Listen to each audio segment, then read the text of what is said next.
Salut tout le monde, c'est Raito, on se retrouve pour les spoilers du chapitre 1157 de One Piece. On va attaquer directement, on va aller à l'essentiel, donc n'hésite pas à liker la vidéo déjà si elle te plaît, à t'abonner si tu aimes One Piece. Ici on parle quasiment que de One Piece, on est des gros fans, et si tu veux qu'on suive l'aventure ensemble jusqu'au bout, bah abonne-toi. Et surtout, dis-moi en commentaire ton avis sur les spoilers, c'est hyper important. C'est parti, chapitre 1157, le bar légendaire.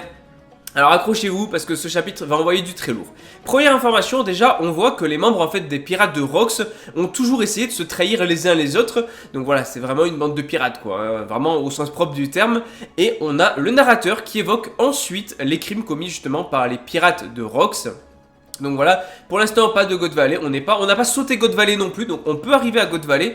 Et on a aussi Harald qui a sauvé quelqu'un d'un des pays alliés d'Elbaf face justement à des agents du gouvernement mondial. Et en fait, ça a détérioré les relations entre Elbaf et le gouvernement mondial, ce qui est logique puisque du coup, voilà, il voulait un petit peu cette liaison entre le gouvernement et Elbaf, Harald, sauf que bah là ça part très mal. Et on a justement Rox qui retourne à Elbaf, qui discute avec Harald au bar d'Ida. Donc on a Loki qui les espionnait, et on a Harald qui refuse toujours finalement l'offre de Xebec de le rejoindre. Et oui, voilà, il refuse. Je crois que Rox lui a demandé je sais pas combien de fois, mais pour l'instant c'est non.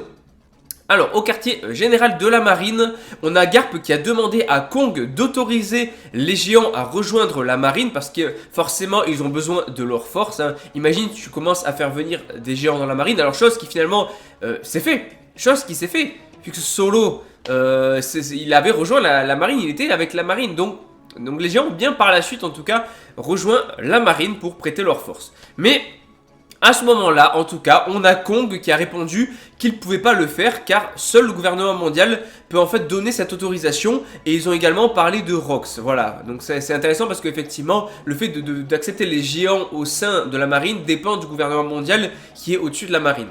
Et là, on a Shaki, alors rien à voir, autre info qui a rien à voir, mais Shaki qui est arrivée sur la ruche et elle a quitté les pirates de Kuja et a ouvert un bar sur l'île des pirates. Et les pirates de Rox sont tombés amoureux d'elle, voilà. Ils sont tous tombés sous le charme de Shaki, y compris Xebec et Barbe Blanche. Désolé les gars, c'est Riley qui l'a emporté, c'est Riley qui a gagné. Et justement, on a le bar de Shaki qui est devenu légendaire. Et les gens ont surnommé Shaki le trésor de la ruche. Donc est-ce que si le fameux vrai trésor de la ruche c'est Shaki, alors là il y a des gens ça va râler. Ah, il y a des gens ça va râler. Ils s'attendaient à un truc de fou, un fruit du démon de zinzin ou je ne sais quoi. Si le fameux trésor de la ruche n'est autre que Shaki, il y en a ça va râler, je le sens. On en parlera plus tard, est-ce que c'est bon ou mauvais. Donc on a les pirates de Rock qui sont voilà, donc tous sont amoureux d'elle comme je disais. Voilà, ils l'ont appelé le trésor et tout. Et en fait, on a une scène qui est assez drôle où on a tout le monde qui regarde Shaki avec le cœur qui bat, et forcément, enfin qui bat la chamade, et on a aussi les yeux en forme de cœur, un classique de Oda. Et surtout, le chapitre se termine à Marijoise, où on a les 5 doyens, donc le Gorosei, qui envoient un message à Harald disant qu'ils autoriseront, en tout cas Elbaf, à rejoindre le gouvernement mondial si il tue Rox. Ah ouais, non mais là, Harald, jamais il peut accepter une chose pareille, j'espère du moins. Dans tous les cas, de ce qu'on sait, il n'était pas là à God Valley, donc il n'a pas participé à sa défaite. Bien qu'on n'a pas eu tous les éléments de God Valley, imaginez que depuis le début, on nous a caché le fait que Harald s'était pointé à God Valley.